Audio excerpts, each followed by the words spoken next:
Anybody out there ever maybe you're a tourist somewhere and you thought like, oh, that bar looks really interesting. Let's go in there.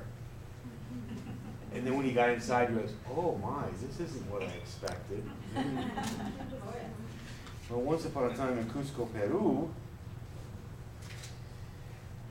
all over town music could be heard on the second floors of old buildings and swank restaurants and even the streets. A full moon lit the city as we walked. Old wooden stairs creaked under our feet as we climbed to the club, and at the end of the first flight we met three men leaning against walls talking. One pointed farther down the hall. There was a large room with 30 wooden spools used as tables, and wooden barrels used as stools, and a crude bar which served beer or a double shot of pisco.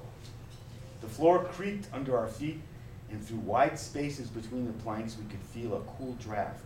Off in one corner sat a group of men dressed in open shirts with scarves and earrings. They had twisted noses. Women wore tight pants, tall boots, and some had tattoos. One woman sported a freshly taped knife slash on one cheek. We'd only drunk one beer when 5 men set up microphones in front of the bar, only 3 feet from our stool. The men did not bother to tune up, but struck up a fast-paced Peruvian waltz.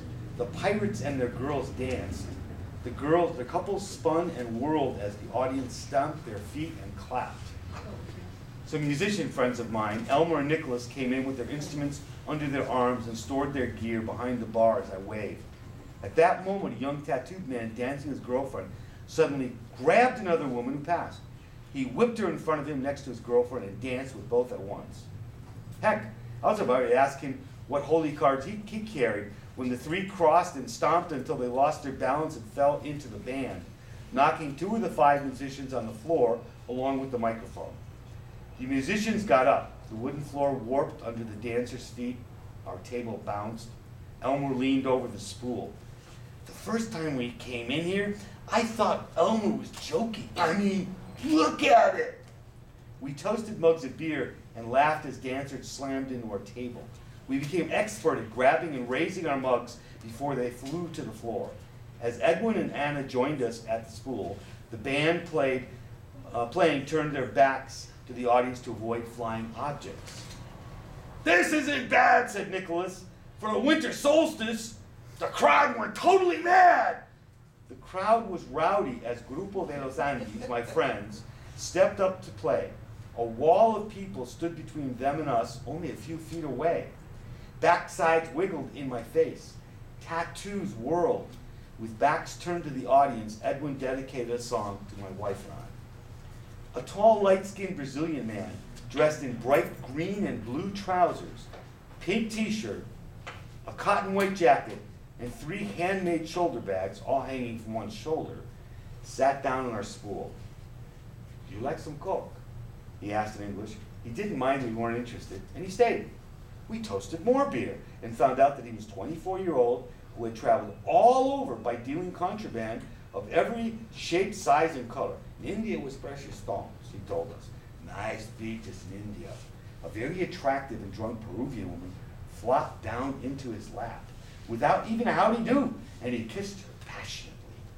Another drunk Peruvian woman sat down on the barrel between Margarita and I, my wife.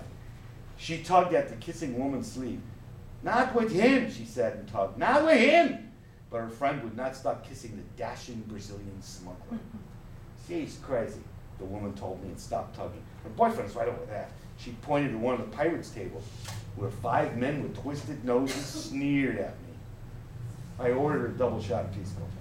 On the other side of our spool, 2 Peruvian tourists dressed in white shirts and ties sat down quietly and smiled at my wife. One stroked her hand. The tugging woman's fur ruffled. You know, she'd be pretty if she took those glasses off, referring to my wife. Then she said, I'm celebrating my 24th birthday. It's today, July 1st. I leaned over and told her it was 5 minutes before July 3rd. She shrugged her shoulders. Then I told the men in ties that my wife was wearing my ring, while the Brazilian whispered to the Peruvian woman's ear, and she nodded. I would like that too. The tourists straightened their ties. Oh, we apologize. We thought you were with the Brazilian and those 2 women. while my wife straightened her glasses and the two Peruvian women began whispering. Not with him! Yes, I want to with you. I have a couple more books over here. Thank you.